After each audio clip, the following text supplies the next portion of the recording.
malinaw din po ba, Sir June, ano, yung siyempre, pagpapaliwanag po ng DOLE kamakailan na karamihan po sa mga business owners, talagang ayaw pong gumastos sa workplace safety measures dahil nakikita nila na karagdagang gastusin lang ito na hiwalay po sa mga operational expenses po nila, sir. Naku, yan po yung kailangan talaga nating baguhin, no? Sa kaisipan po ng marami nating management at employers. Yung pong safety and health at yung pong pagtalima sa ating mga standards on safety and health, kasama po talaga dapat yan sa operational expenses at hindi dapat tignan na dagdag na gastos lamang.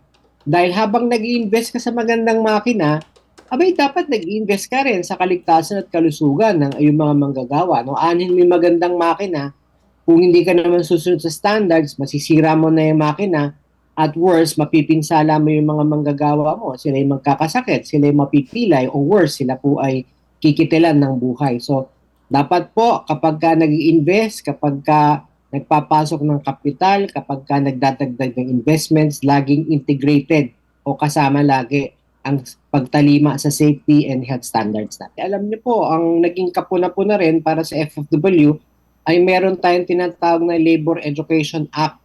Layunin po ng Labor Education Act na yung pong ating mga estudyante sa kolehiyo, although kolehiyo pa lang ang coverage niya ngayon, nire-require po na magkaroon ng labor education para malaman niya ang kanyang mga karapatan sa paggawa.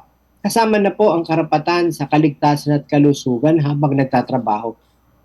Matagal na pong tinutulugan ng Commission on Higher Education ito dahil 2021 pa po ipinasa yung batas, 5 taon na ay hindi pa rin po sila nakapaglabas ng implementing rules and regulations. Kaya po ang nangyayari ngayon ay sunod-sunod po tuloy yung pong ating mga insidente, mga aksidente na sa tingin natin ay may iwasan kung nagkaroon lang sana ng sapat na kaalaman, edukasyon, pagsasanay ang mga manggagawa hinggil sa kanilang karapatan kasama na karapatan sa kaligtasan at kalusugan. So nananawagan po tayo sa CHED, no? Baka naman sa kaliwat ka ng mga insidenteng ito, mailabas na ninyo yung IRR para yung mga bagong papasok sa atin na new entrance to the labor force, ay papasok sa labor force ng may kaalaman sa kanilang karapatan, may kaalaman sa kaligtasan at kalusugan, at hindi manganganib ang kanilang buhay habang naghahanap buhay.